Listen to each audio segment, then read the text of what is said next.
Okay, so I decided to make a video for everybody out there that wants to try to do their Honda clutch, just so you can see what all it entails. I've already had mine apart, it's just everything's put back loosely together just so I can show you this video, kind of a sequence of events. So I have a 2006 Honda Rebel 250. These two bolts right here will hold this clutch cable on. You will have to disconnect this clutch cable. It's pretty easy, kind of just get some slack in this and then you can be able to, this little doodad thing here presses into that little clip and then you just slide right out and then you're free, and then you just take those two bolts out and this whole cable will be loose. I just didn't put it back on yet. Then you'll basically go along and take all of these bolts out. You'll see here.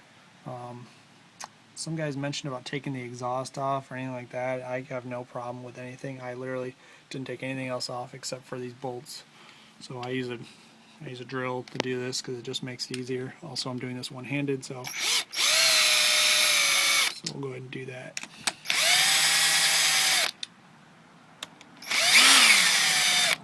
Okay, you'll notice everything's real loose for me. It might be a little more. I even have that bolt not even all the way in. It might need more for you just because yours are going to be tight.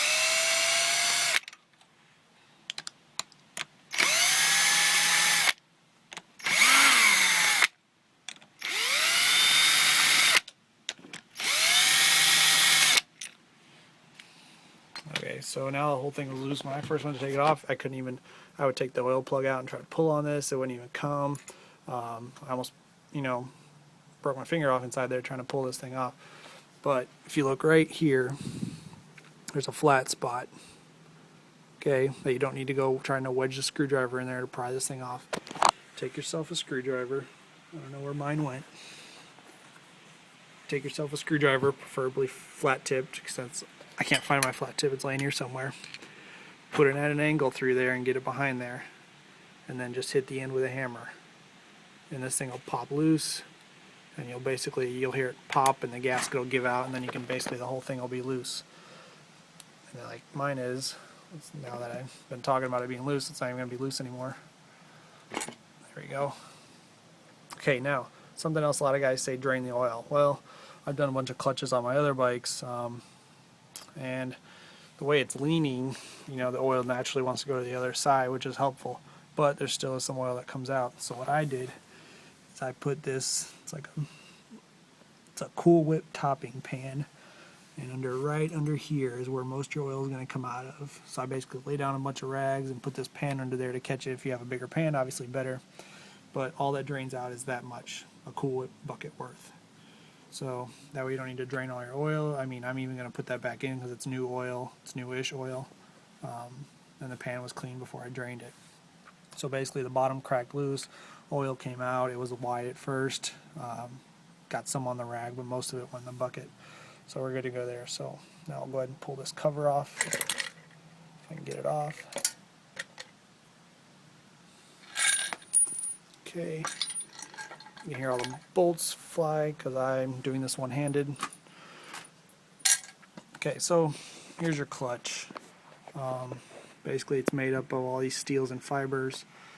You have your 4 bolts in the middle here that hold your springs on. So next you'll just go ahead and take those off. Let me go ahead and change out my sockets here. Yours will be much tighter than these are about to be, just because they'll be on there. Okay, the first two you can do, and the thing will back out. So what I would recommend is taking these two all the way out. Taking them all the way out. Now as you do the other two, the springs will start to push out. So you want to do them kind of evenly. Oh, I think my battery's going dead.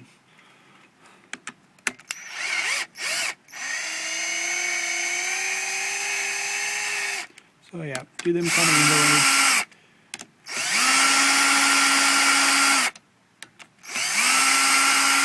You can see the springs starting to walk out.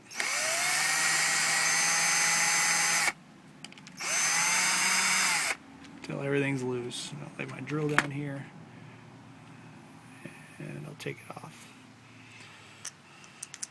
Alright, so those are 4 10mm bolts. All the cover bolts are 8mm, and you'll basically be left with this plate that held the 4 springs in.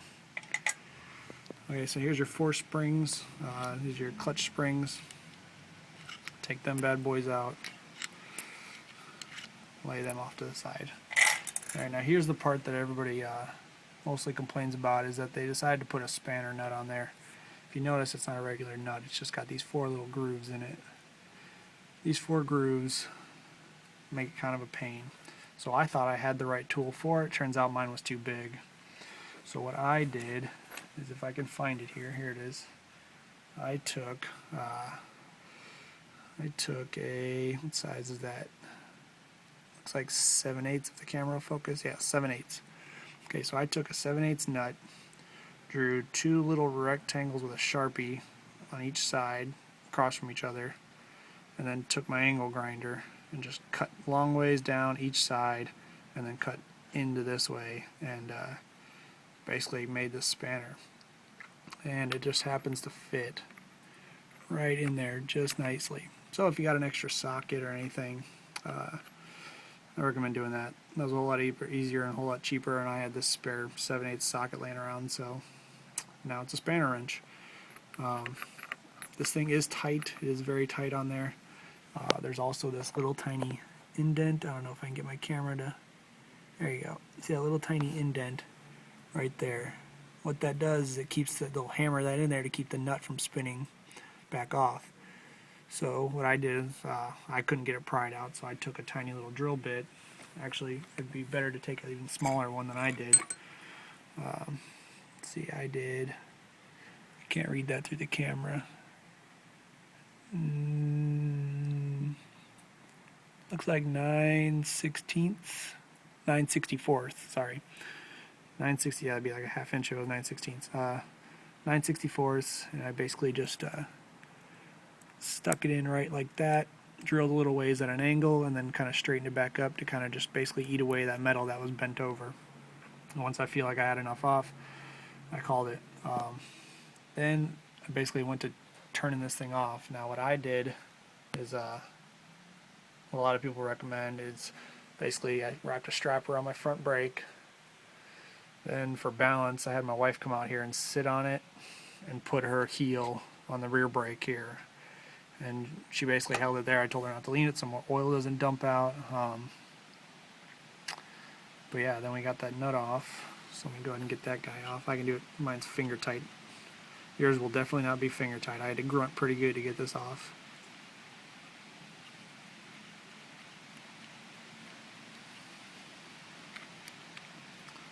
Alright, so you have a nut, and then you also have a washer. And these will both come off. I just throw everything in the lid. I use it as my basket. And then this whole inner hub will come off. Now, what's nice, I guess, about this clutch compared to other clutches I do is I can grab this whole stack and just pull it all out together. Most clutches you got to pull them all out as one by one. Okay. Then you'll be left with basically your clutch assembly and the inner basket, I guess is what I would call it.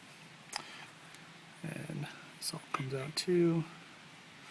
And that's all the pieces to your clutch there.